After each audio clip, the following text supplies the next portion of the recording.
Bonjour chers apprenants, bonjour à tous et merci d'être là aujourd'hui pour ce nouveau numéro de ce forum dénommé École au Burkina.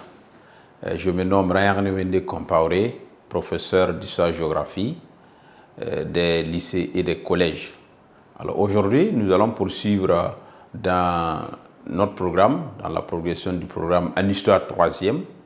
Alors la séance passée, nous avons étudié la crise économique de 1929. Donc aujourd'hui, la leçon suivante, bien sûr, la leçon après la crise, c'est les fascismes.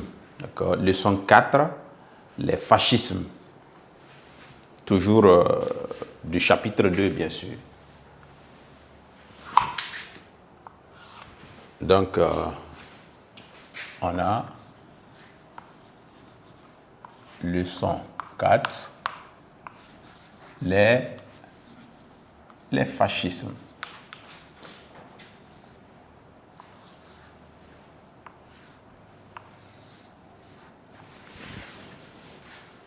Bien, alors, la fois dernière, lorsque nous avons étudié la crise de 1929, nous avons vu que parmi les causes de la crise, nous avons parlé de la montée des régimes totalitaires appelés fascisme. Donc ce sont ces régimes-là que nous allons étudier aujourd'hui. Alors, en introduction, d'abord les objectifs que nous allons décliner. Alors, après l'introduction, bien sûr, nous allons nous intéresser à la définition même de la notion de fascisme et à ses origines. Alors, le deuxième point, nous allons nous intéresser au caractère, ou bien si vous voulez, aux caractéristiques des régimes fascistes.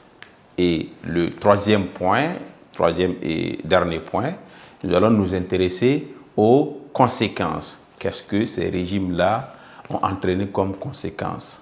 Donc, voilà un peu les objectifs, les principaux objectifs de ce chapitre, de cette leçon, pardon. Donc, en introduction, alors, vous allez bien sûr retenir que introduction,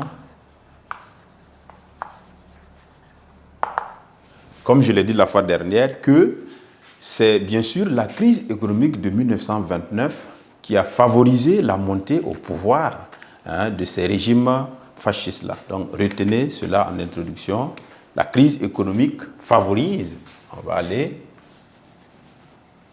crise économique de 1929 favorise la montée au pouvoir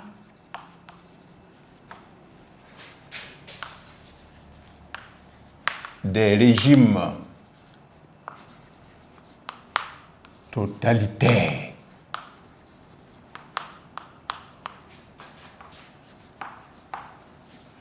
appelés fascisme.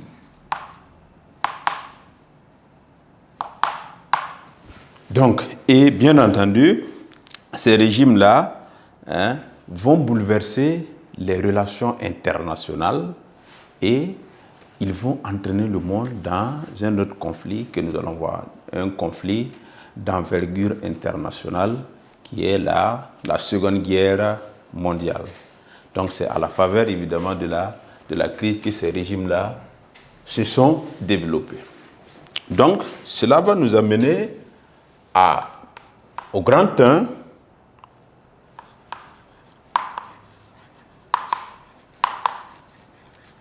définition et origine du fascisme, ou bien des fascismes si vous voulez.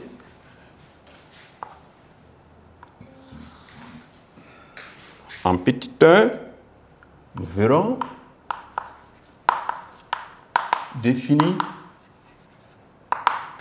définition du fascisme.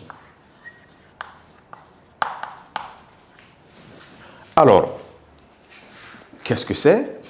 Le mot fascisme, c'est d'abord un mot d'origine italienne, d'accord? Ça vient de l'italien, la langue de l'Italie, hein, fascismo, et qui veut dire faisceau en français.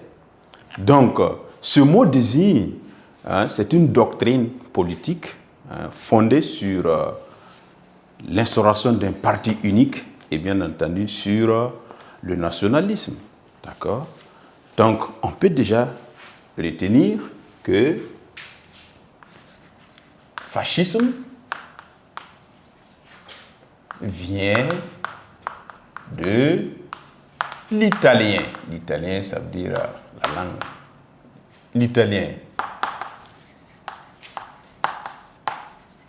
Fascismo, hein, qui signifie faisceau. Ça, c'est en français.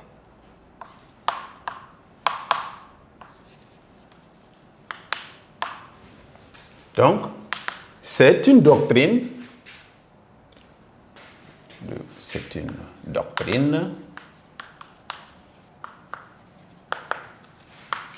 politique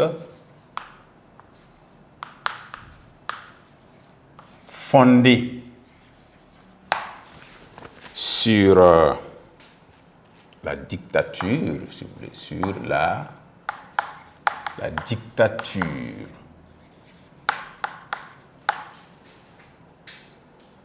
d'un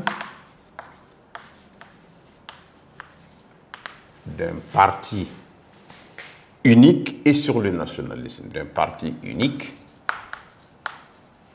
et sur le nationalisme. D'accord? Donc, c'est son initiateur, ou bien c'est celui qui a été à l'origine de ce régime-là en Italie, c'est Benito Mussolini, hein, dès les années 1919. On peut ajouter cela, d'accord? Cette doctrine, voilà, cette doctrine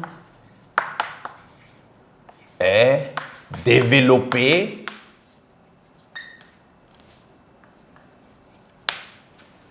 par Benito Mussolini en Italie, d'accord, à partir de 1919.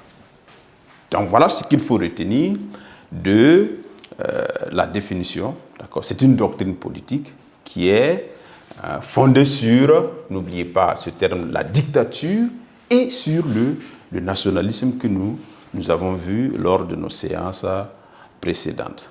Donc, voici ce qu'il faut retenir comme définition du mot fascisme.